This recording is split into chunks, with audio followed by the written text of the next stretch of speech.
who hath robbed in a manner scarce ever known before for several years, and is grown so insolent and impudent as to threaten particular persons, and become openly dangerous to the lives as well as fortunes of the people of England." "Better and better," shouted Jack, laughing immoderately. "Pray go on, sir." "That a fellow," continued Coates, "who is known to be a thief by the whole kingdom, shall for so long a time continue to rob us, and not only rob us, but make a jest of us." "Ha, ha, ha! Capital! Excuse me, sir," roared Jack, laughing till the tears ran down his cheeks. "Pray go on." "I see nothing to laugh at," replied Coates, somewhat offended. "However, I will conclude my letter, since I haven't begun it. Not only to rob us, but to make a jest of us, shall defy the laws, and laugh at justice, argues a want of public spirit, which should make every particular member of the community sensible of the public calamity, and ambitious of the honor of extirpating such a notorious highwayman from society, since he owes his long successes to no other cause than his immoderate impudence, and the sloth and pusillanimity of those who ought to bring him to justice. I will not deny," continued Coates, "that, professing myself, as I do, to be a staunch new Whig, I had not some covert political object in penning this epistle. Nevertheless, setting aside my principles—" "Right," observed Jack. "You Whigs, new or old, always set aside your principles."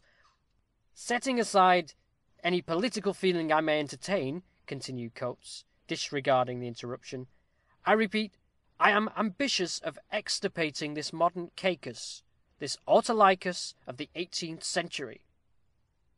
"And what course do you mean to pursue?"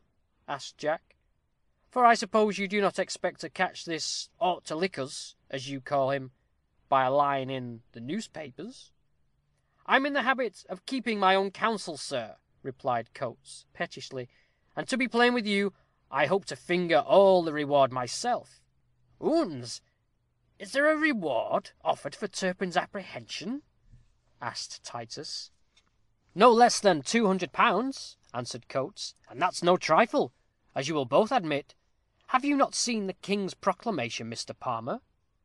"Not I," replied Jack, with affected indifference. "Nor I," added Titus, with some appearance of curiosity. "Do you happen to have that by you too?" "I always carry it about with me," replied Coates, "that I may refer to it in case of emergency. My father, Christopher, or Kit Coates, as he was familiarly called, was a celebrated thief taker. He apprehended Spicket and Child, and half a dozen others, and always kept their descriptions in his pocket. I endeavor to tread in my worthy father's footsteps. I hope to signalize myself by capturing a highwayman. By the by," added he, surveying Jack more narrowly, "it occurs to me that Turpin must be rather like you, Mr. Palmer." "Like me?" said Jack, regarding Coates askance. "Like me? How am I to understand you, sir, eh?" "No offence, none whatever, sir. Stay, you won't object to my comparing the description. That can do no harm. Nobody would take you for a highwayman, nobody whatever. Ha! Singular resemblance. These things do happen sometimes. But here is Turpin's description in the Gazette, June 28th, A.D. 1737. It having been represented to the king that Richard Turpin did, on Wednesday, the 4th of May last, rob on his Majesty's highway Vavasseur Mowbray, Esquire, Major of the 2nd Troop of Horse Grenadiers. That Major Mowbray, by the way, is the nephew of the late Sir Piers, and cousin of the present baronet, and commit other notorious felonies and robberies near London. His Majesty is pleased to promise his most gracious pardon to any of his accomplices, and a reward of £200 to any person or persons who shall discover him, so as he may be apprehended and convicted." "Odds bodkins!" exclaimed Titus, "a noble reward! I should like to lay hands upon Turpin," added he, slapping Palmer's shoulder. "I wish he were in your place at this moment, Jack." "Thank you," replied Palmer, shifting his chair. "Turpin," continued Coates, was born at Thaxted, in Essex, is about 30. You, sir, I believe, are about 30, added he, addressing Palmer. Thereabouts, said Jack, bluffly. But what has my age to do with that of Turpin? Nothing at all, answered Coates. Suffer me, however, to proceed. Is by trade a butcher. You, sir, I believe, never had any dealings in that line. I have some notion how to dispose of a troublesome calf, returned Jack. But Turpin, though described as a butcher, is, I understand, a lineal descendant of a great French archbishop of the same name, who wrote the chronicles of that royal robber Charlemagne. I know him, replied Coates. A terrible liar. The modern Turpin is about 5 feet 9 inches high. Exactly your height, sir. Exactly. I'm 5 feet 10, answered Jack, standing bolt upright. You have an inch, then, in your favour, returned the unperturbed attorney, deliberately proceeding with his examination. He has a brown complexion marked with the smallpox. My complexion is florid, my face without a seam, quoth Jack. Those whiskers would conceal anything, replied Coates, with a grin. Nobody wears whiskers nowadays, except a highwayman. Sir, said Jack, sternly, you are personal. I don't mean to be so, replied Coates, but you must allow that the description tallies with your own in a remarkable manner. Hear me out, however. His cheekbones are broad, his face is thinner towards the bottom, his visage short, pretty upright, and broad about the shoulders.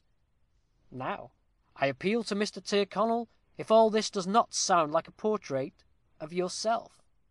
Don't appeal to me, said Titus, hastily, upon such a delicate point. I can't say that I approve of a gentleman being likened to a highwayman, but if ever there was a highwayman I'd wish to resemble, it is either Redmond O'Hanlon or Richard Turpin, and may the devil burn me if I know which of the two is the greater rascal. Well, Mr. Palmer, said Coates, I repeat, I mean no offence. Likenesses are unaccountable.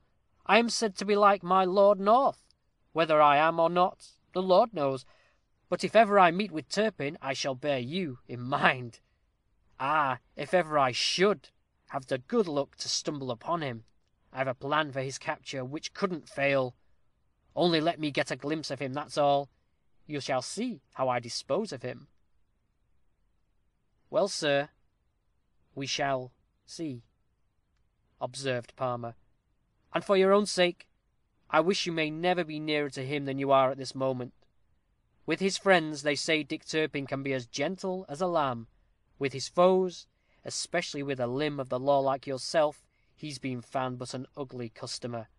I once saw him at Newmarket, where he was collared by 2 constable culls on each side. Shaking one off, and dealing the other a blow in the face with his heavy-handled whip, he stuck spurs into his mare, and though the whole field gave chase, he distanced them all easily.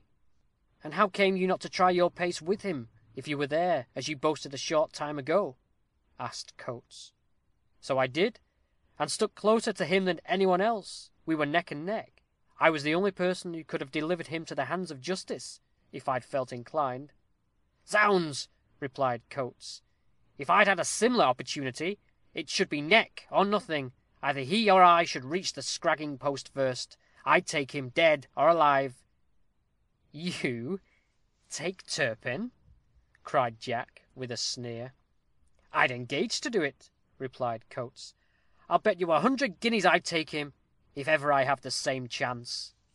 Done, exclaimed Jack, rapping the table at the same time, so that the glasses danced upon it. That's right, cried Titus. I'll go you halves. What's the matter? What's the matter? Exclaimed Small, awakened from his doze. Only a trifling bet about a highwayman, replied Titus. A highwayman? Echoed Small. Eh, what? There are none in the house, I hope. I hope not, answered Coates. But this gentleman has taken up the defence of the notorious Dick Turpin, in no singular manner that quod factu fidum est, idam est dictu Turpe, returned Small. The less said about that rascal, the better. So I think, replied Jack. The fact is, as you say, sir. Were Dick here, he would, I'm sure, take the freedom to hide 'em. Further discourse was cut short by the sudden opening of the door,